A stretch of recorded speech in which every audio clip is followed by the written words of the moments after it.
It's a real fake news update, not brought to you by Pfizer. We're going to look at two people we've been following for a while. We've been covering, you guys know, watching our show, RFK Jr. and Bernie Sanders. We're going to start with RFK and then we're going to go to Bernie Sanders. What they both have in common is that they pretend to lead a populist movement against the system.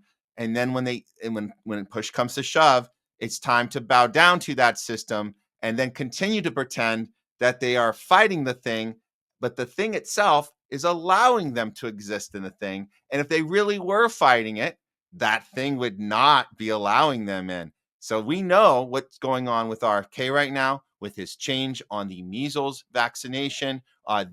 We covered this on the last show. This was a post from his Secretary Kennedy tweet account, whatever was on there. It was probably posted on their website as well. We didn't go on and check the website, but he always puts this out on Twitter. And you see the highlighted part. He's talking about measles, which he has previously criticized, that the entire thing, the MMR measles vaccination, he's been criticizing it his entire career. And then all of a sudden he's saying it's the most effective way to prevent the spread of measles is the MMR vaccine. Now, we had some pushback. Obviously, I get it, guys. We want to be over optimistic. We want to give, it's the Trump problem where you say 4D chess, 5D chess, be patient. It's, he's playing the long game. Okay. We heard a breakdown. Jay Scott came on our show. He's great. He comes on Tuesdays. We have great conversations. Jay was an active campaigner for Kennedy back in the day when he was independent.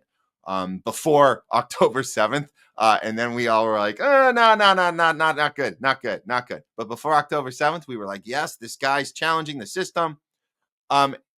He said something that I guess is a good point. If you said it before his 60 Minutes interview, which I'm going to show you guys in a second, but he said, look, he's not saying that the thing actually works. He's saying the part that works is it doesn't spread. It's not saying that it doesn't hurt you, but he's saying it stops the spread, which I guess you can prove might be accurate.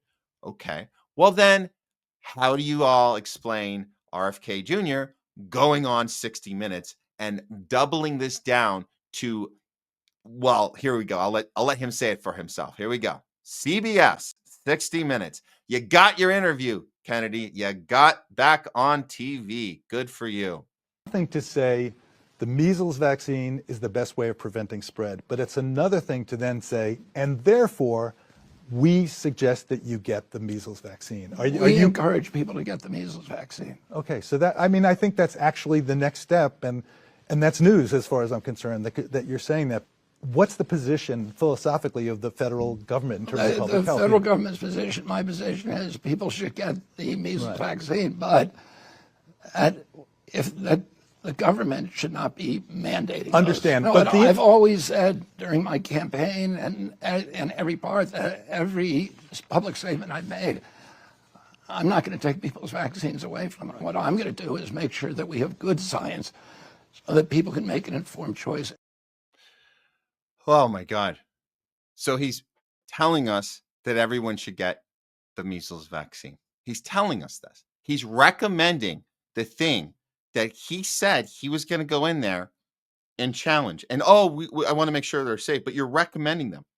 I don't know what type of 3D chess 4D, 5D, 6D chess you can justify at this point. Long game BS. I don't know what it is at this point. But to me, it seems like the idea was that he gets on 60 Minutes, and that was the idea, that he has this conversation and he's able to have access. That's what it looks like to me. And look, I'm not saying he didn't at one point want to do this. I just think he got in to the position and realized he could set up as many committees as he wants. And believe me, he's going to be setting up a lot of committees. We've heard a bunch of them. They're going to be looking at this. They're going to be looking at that. Those committees are not going to be able to get anything done. I think he's realized that. So what less is there for him to do? Keep your access. Say the thing you're supposed to say. Make the commentator, the interviewer go, oh, well, we're moving you. So they're moving him to where they want to move him. Do you guys get that? He's not moving them to him. This is the same problem we saw with Bernie, and this is why I'm gonna go to Bernie now, because he also. It's funny because we figured out about Bernie and fool me once, right? And then we were like, oh, RFK Jr. He's tougher than Bernie. So we kind of fell for it again. But he is a little tougher, but it's the same outcome. It's hurting us away from the thing, pretending he's running against this two-party duopoly, but he never really left the party. He never really left the establishment. He just switched sides. And Bernie, an independent from Vermont, is beholden to the Democratic Party no matter what. And you guys think if he's doing these rallies right now, and you think he's challenging the whole system, he's challenging the oligarchy, you'd be wrong. He's not doing that at all. We saw this. So Bernie Sanders goes on a CNN town hall with Anderson Cooper, and he can start talking about what is it? What is the thing? What is the thing? Medicare for all. The healthcare system is broken. Oh, I guess this is the time of the blueprint. If you look at the calendar, this is the time of the 4-year cycle of presidenting that you start talking about this again. Right about now. Take it away, Bernie. And if you think the American healthcare system is working well. Anders, how many people are raising their hands? None. Raise your hand if you think the American healthcare system is broken. Raise your hand. Majority, everyone. Not a majority, for everybody in the room. And I can see behind that guy. But. And that is, all right, question again. How many nations, wealthy nations in the world, do not guarantee health care to all people as a human right? Anybody know the answer? Which country? All right. Now, you're not going to hear much about that on corporate television. You're not going to hear much about that in the United States Congress.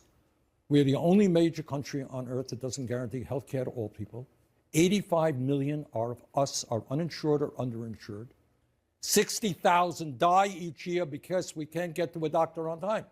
So he just keeps the same. This is the same script. We've heard this in 2015. We heard this in 2016. We heard this in 2019. We heard this in 2020. We heard this in 2022. We heard this over and over and over again. And yet he'll go back to the biggest threat to our country right now is Trump and Putin. Putin's rigging our elections and Trump. That's it. So fighting the oligarchy, Bernie, is not calling out the healthcare system. And by the way, how odd is it that you were the one yelling at RFK Jr. as you were protecting Big Pharma, yet you're going to turn around and do this tired script to us on CNN? No one's going to push back. It's Anderson Cooper's job to pretend that he's in shock. Bernie came on the stage and is saying these things. That's his job. And he's doing it well. And everyone in the audience thinks something's happening because Bernie's getting angry. That's the bad news. You know what the good news is? The insurance companies are making tens of billions of dollars every year denying you coverage. The drug companies charge us the highest prices in the world for prescription drugs. So how does it happen that in the wealthiest country in the history of the world, we're spending twice as much per capita as the people in other countries, and yet we have one of the worst outcomes, healthcare outcomes, of any country on earth? And it gets back to money in politics and the domination of big money, in this case, insurance companies, drug companies, over the Republican and Democratic. I want to try to get some more. I got one more for you guys. Here's where he really goes. He goes right at Anderson Cooper. Really, and this is all theater, guys. He's not really angry. This is the role. It's time. Bernie, you're on. 3, 2, 1. Lights, camera, action. We're live, Bernie. Go for it. I want to, sometimes these issues about healthcare, about income and wealth inequality are not talked about in the corporate media, and it's time that we did talk about them. That's why the question a moment ago, why are people losing faith in the American system? We don't talk about it on CNN. We don't talk about it in Congress. It's because they understand that a handful of billionaires exert enormous influence, and that has got to change. So when I'm running around the country with Alexandria and other people, what we are trying to do is demand that working class people begin to stand up and fight for their rights. There is no reason we should be the only major country not to have health care, not to have paid family and medical leave, et cetera, et cetera. Why we have the highest rate of childhood poverty, almost any major country. 22% of our seniors living on $15,000 a year. Anybody here think that makes sense? No. All right, it doesn't. But you got to get CNN to talk about these issues. You got to get your members of Congress to talk about these issues. Here's the giveaway.